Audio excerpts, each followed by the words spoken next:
चलो बच्चों, आज हम लोग पढ़ेंगे बहुपद। क्या पढ़ेंगे? बहुपद, पॉलिनोमियल।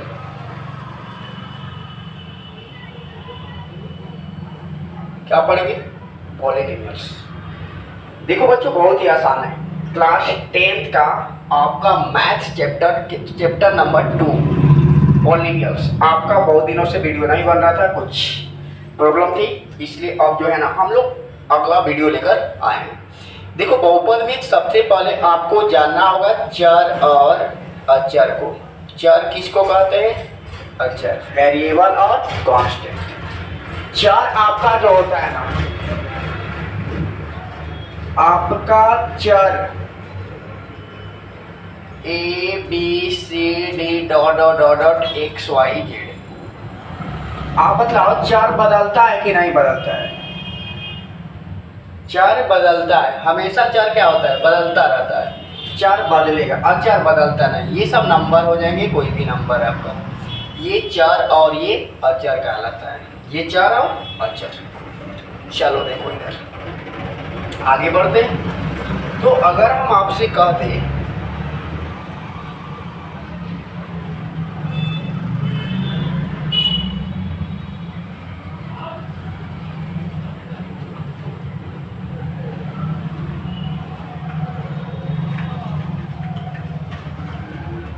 देखो, ये कितने लोगों को समझ में नहीं आएगा? नहीं ना? क्योंकि देखो, इसमें A1 A2 ये सब जो है ना,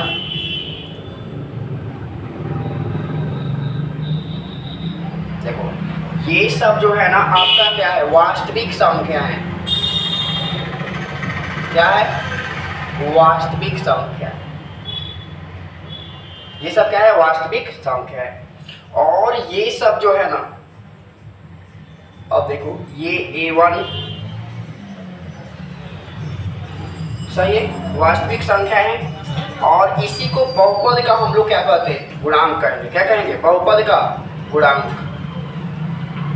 इसी को हम लोग क्या कहेंगे भाई? बहुपद का गुणांक कहेंगे। बहुपद का गुणांक, कोफिशिएंट। क्या कहेंगे? बहुपद का गुणांक कहते हैं। मतलब x के उच्चतम घात, x के उच्चतम घात को हम लोग क्या, घात को क्या कहते हैं? डिग्री कहते हैं। क्या कहते हैं? डिग्री। घात को बहुपद का घात कहते हैं। बहुपद का घात कहते हैं। अब देखो, बहुत सारा या भाई यहाँ पर सवाल है। अब आपसे हम यहाँ पूछेंगे गुणांक और घात के बारे में पहले, उसके बाद बहुपद में चलते हैं, ठीक है? अब देखो, पहले हम आते हैं गुणांक में। किस में? गुणांक। अगर भाई आपसे कहा जाए x² + 2x + 5 में x का गुणांक कितना होगा? x का गुणांक कितना होगा भाई? x किसके साथ है? 2 के साथ, इसलिए आपका कितना हो जाएगा? 2 हो जाएगा। अगर कहा जाएगा x² - 2x + 3 में x² का गुणांक कितना होगा? x² का गुणांक, x² किसके साथ है भाई? कुछ नहीं है तो 1 के साथ। अगर तुमसे कह दे कि 2x² - x + 1 में x का गुणांक कितना होगा? x का सिर्फ x कुछ नहीं है तो क्या हो जाएगा? -1। कितना हो जाएगा? -1। इस तरह हम लोग क्या निकालते हैं? गुणांक निकालते हैं। क्या निकालते हैं? गुणांक। किसी को दिक्कत? अब देखो, अगर हम सबका गुणांक निकालें, हम क्या करते हैं? सबका गुणांक निकालते हैं। एक बार x² का, अगर 2x³ + 5x² - 3x + 5, हम x³ का गुणांक निकालते हैं तो x³ का गुणांक कितना होगा? 2 का। हम x² का गुणांक निकालते हैं तो कितना हो जाएगा? 5 हो जाएगा। हम x का गुणांक निकालते हैं, कितना हो जाएगा? -3 हो जाएगा। हम देखो, इसका जो है ना x² 1, ये x के पावर 0 हो जाएगा। x के पावर, इसका भी कितना हो जाएगा? x के पावर 0, मतलब हमारा क्या हो जाएगा? इसका वैल्यू कितना हो जाता है? 1 हो जाएगा। क्या रहता है?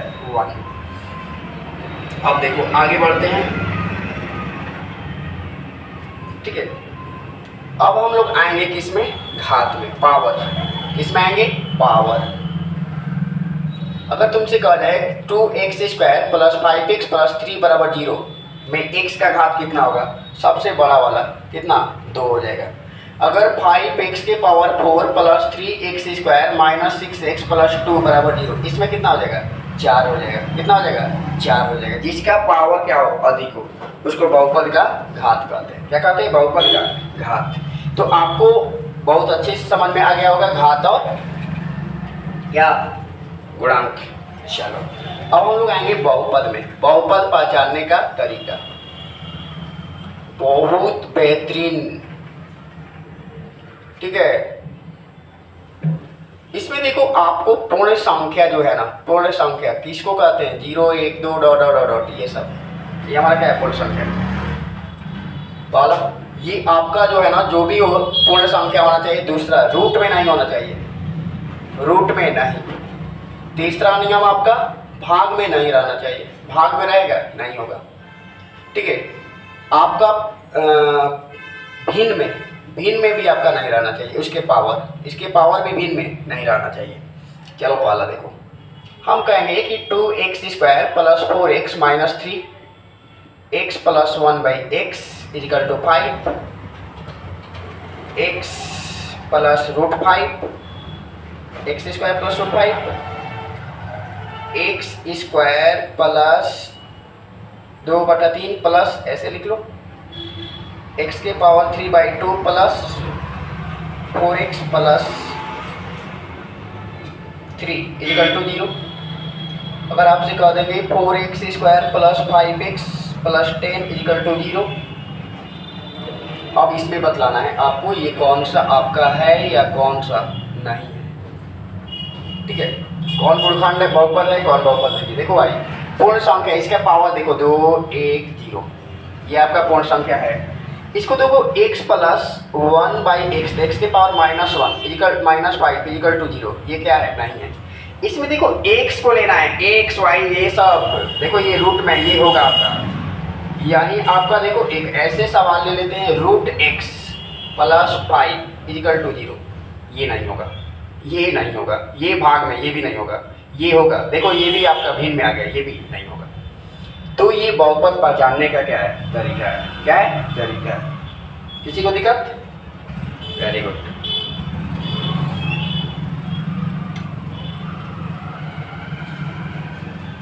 अब देखो आगे, अब हम लोग बच्चों आएंगे किसमें, बहुपदों का वर्गीकरण, बहुपदों का वर्गीकरण, क्लासिफिकेशन ऑफ पॉलिनोमियल। देखो भाई एक होता है एक पदी, इसको हम लोग मोनोमियल कहते हैं। क्या कहते हैं, मोनोमियल। क्या कहते हैं, मोनोमियल। जिस बहुपद में एक ही पद रहता है, जिस बहुपद में एक ही पद होता है उसे हम लोग क्या करेंगे, एक पदी। ये एक पदी 2x 5x² 4x³ 6x के पावर 4 जो भी आपका आ जाए, देख लो पद, पद किसको कहते हैं, ये एक पद है, ये में 2 गो, इसमें 3 गो, ये पद जिसमें प्लस और माइनस का सिंबल आगे बढ़ता है। देखो जी एक पदी, ये क्या कहते हैं, एक पदी कहते हैं इसको। एक होता है द्विपदी, द्विपदी बहुपद, इसको हम लोग बाइनोमियल कहते हैं। बाइनोमियल, जिस बहुपद में 2 पद रहता है, जिस बहुपद में 2 पद रहता है, कितने पद रहेगा 2। जैसे आपका x plus 5, x² minus 3, x के पावर 4 प्लस 3, x के पावर 5 माइनस 1, ये सब देखो 2 पद द्विपदी। एक होता है त्रिपदी, होता है त्रिपदी, ट्रिनोमियल। क्या होता है, ट्रिनोमियल। जिस बहुपद में 3 पद रहता है, कितना पद रहेगा 3 पद। जैसे आपका x² plus 5x plus 3, x के पावर 4 प्लस 6x माइनस 3, ये सब देखो 3 पद होना चाहिए। कितने पद, 3। एक आपका होता है शून्य बहुपद, 0 पॉलिनोमियल, जिस बहुपद में एक भी आपका पद नहीं रहता है। जैसे आपका एक भी नहीं, एक भी आपका पद नहीं रहता है। जैसे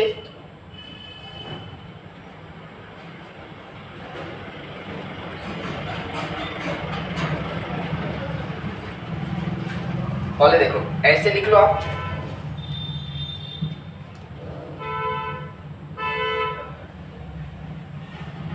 देखो इसका कोई भी शून्य बहुपद, और हमेशा याद रखना शून्य बहुपद का कोई घात नहीं होता है, शून्य बहुपद का घात नहीं होता है, शून्य बहुपद का घात नहीं होता है। क्या होता है? नहीं होता।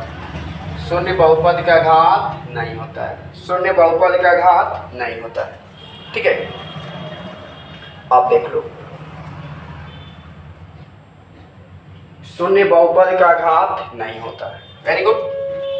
चलो अब हम लोग ये बहुपद का वर्गीकरण था, बहुपद का वर्गीकरण था। चलो आगे बढ़ते हैं, हम लोग पढ़ेंगे बहुपद के प्रकार। बहुपद के प्रकार देखो, पहला हमारा हो जाता है एक, हम लोग का पहला हो जाता है रैखिक बहुपद हो जाता है। क्या हो जाता है? रैखिक बहुपद। पहला क्या हो जाएगा? रैखिक बहुपद। देखो उसमें पद लिया जाता था, इसमें घात लिया जाता है। ठीक है, घात एक के बहुपद को क्या कहते हैं? रैखिक बहुपद कहते हैं। घात एक के बहुपद को क्या कहेंगे? रैखिक बहुपद कहते हैं। घात इसका क्या होना चाहिए? एक होना चाहिए। देखो जैसे 2x - 3, x + 5, z माइनस कितना 3, ये सब देख लो। ऐसे हम लोग लिख सकते हैं, इसको ऐसे भी लिख सकते हैं, z - 3 हो गया। ठीक है, कोई दिक्कत नहीं। इसको भी लिख सकते हैं √3x + 5, ये भी देखो। घात कितना है? एक है। घात कितना है? एक। इसको हम लोग कहते हैं रैखिक बहुपद कहते हैं।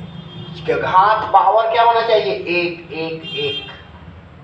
ठीक है, दूसरा रैखिक हो गया। दूसरा होता है द्विघात होता है। क्या होता है? द्विघात बहुपद।